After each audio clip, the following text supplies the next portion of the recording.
Dans cette vidéo, nous allons parler de la configuration de la base de données. Et la base de données que nous allons utiliser, c'est SQLite. Donc, lorsqu'on vient au niveau du fichier .env, on va mettre tout ça en commentaire. Bon, là, vous voyez que ça a été mis en commentaire. Et le dbauth, c'est SQLite que nous allons renseigner. Voilà. Maintenant, pour configurer la base de données, nous allons venir nous référer au modèle conceptuel de données. Donc, on avait défini les différentes entités. On avait dit que on aura la table users. Le users, il aura le nom, le prénom, l'email, le password et son avatar.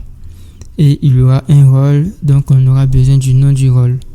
Donc, on va venir définir la migration qui concerne la table users qui est déjà créée au niveau de la base de données.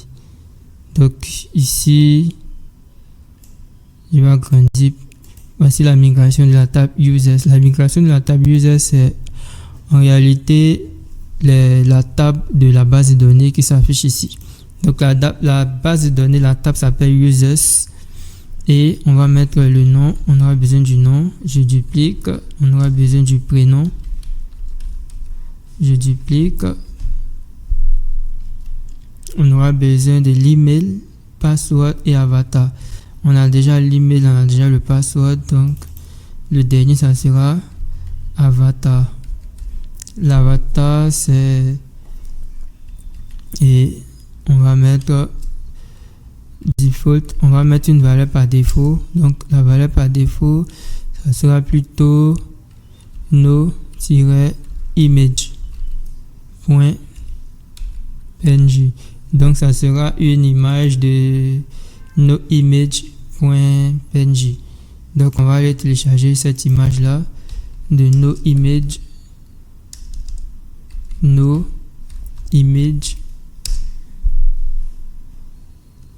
Je vais aller télécharger rapidement une image qui va me permettre de définir qu'il n'y a pas d'image.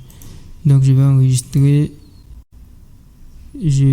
l'enregistrer au niveau de users, utilisateur, aide, Lara Shop, et on va mettre ça dans le dossier public.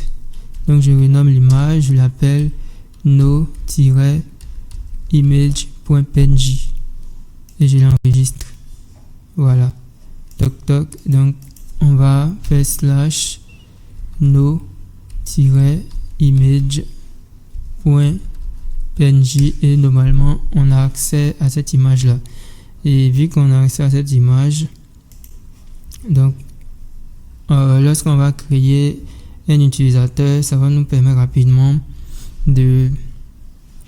d'avoir l'avatar, de définir l'avatar comme noimage. Maintenant, on va créer rapidement une migration. Donc, je fais create. Non, désolé.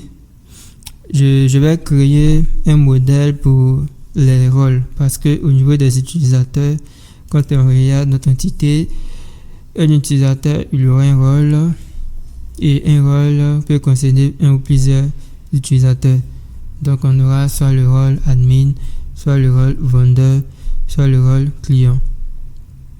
Donc je vais devoir définir, mais avant on va venir au niveau du dossier app pour définir les autres propriétés. Donc là on a le nom, on a le prénom et puis on a l'avatar. Et puis on va définir, donc je fais php artisan make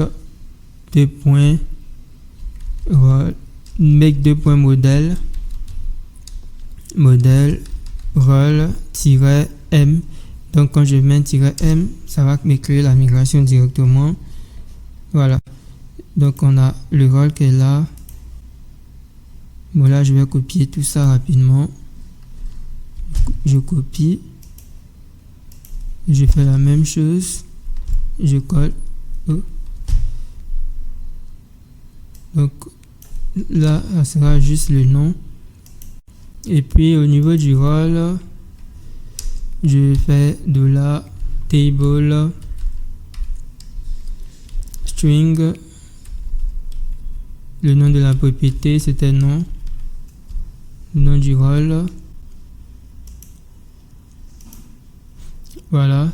Donc, au niveau du rôle, on va définir les différentes relations. Au niveau du rôle, on sait que le rôle, il a plusieurs utilisateurs. Ok. Donc, on va définir une fonction qui va nous permettre d'accéder aux utilisateurs qui ont un certain rôle. Donc, au niveau du modèle, on va définir cette fonction-là. Donc, je fais public function users as many. Many, ça veut dire plusieurs. Désolé. Et je fais return $this as many. Et puis là, je vais mettre user class. Voilà. Et puis maintenant, au niveau de ma table users, j'ai besoin d'accéder à l'identifiant du rôle, au rôle. Donc je vais définir la fonction. Donc je fais fonction public function rôle belong to. Et je fais $this belong to et rôle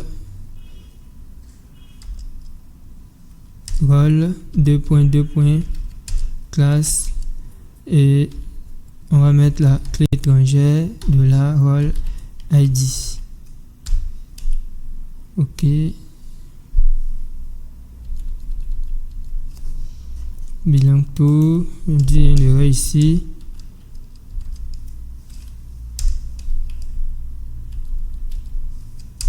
Ok.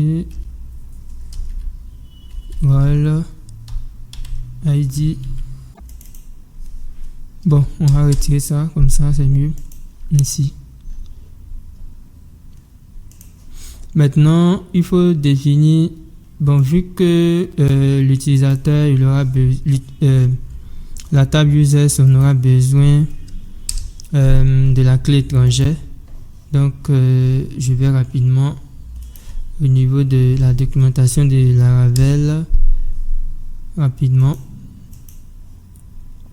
Documentation, et je recherche foreign key. Voilà. Je recherche foreign key. Comment est-ce qu'on définit? Voilà. Je vais prendre cette commande là rapidement. Et je viens coller juste ici. Donc ici c'est plutôt rôle ID. Rôle ID. Bon, je vais mettre tout ça sur la même ligne. Maintenant, si j'exécute la migration, ça va vraiment générer une erreur. Donc, pour régler cette erreur-là au niveau du rôle, on va venir renommer tout ça. Donc, je renomme, je vais mettre à la place 0, 0, 0, 0. Comme ça, il pourra exécuter le rôle. Quand il finit d'exécuter la migration concernant le rôle existe. Et lorsqu'il va exécuter l'utilisateur, parce que l'utilisateur a besoin de la clé étrangère de la table rôle. Donc, s'il tente d'exécuter la migration de la table users et qu'il ne voit pas la table rôle, il va générer une erreur. Donc, pour qu'il puisse voir la table rôle, on va exécuter la migration de la table rôle en premier. Ensuite, il va exécuter la migration de la table users. Donc, pour exécuter la migration, je fais PHP artisan migrate. PHP artisan migrate. Bon. Là, il n'a pas mis à jour la table users. Donc, je vais mettre refresh parce qu'il y avait déjà exécuté la migration lors de la création de la table. Donc voilà. Donc je fais PHP artisan malgré refresh. Comme ça, il va tout supprimer pour réexécuter. Maintenant, vu que nous utilisons SQLite comme moteur de base de données, on va utiliser Table Plus pour gérer nos bases de données SQLite pour qu'on puisse visualiser les informations qui sont dans la base de données. Donc là, je vais utiliser SQLite, je vais ajouter un nouveau fichier SQLite. Bon, ici, je vais l'appeler Lara Shop DB. Et puis, on va aller chercher le fichier de base de données. Le fichier de base de données, il se trouve au niveau de notre projet Lara Shop database et database.sqlite. Donc, je sélectionne. Je vais tester. OK. La connexion est OK. On enregistre. Et maintenant, je peux l'ouvrir. Voilà. Et lorsque je vais l'ouvrir, voici les différentes tables que nous avons exécutées concernant la base de données. Donc voici la table rôle qui est là et voici la table users, le nom, le prénom, l'avatar. Voilà.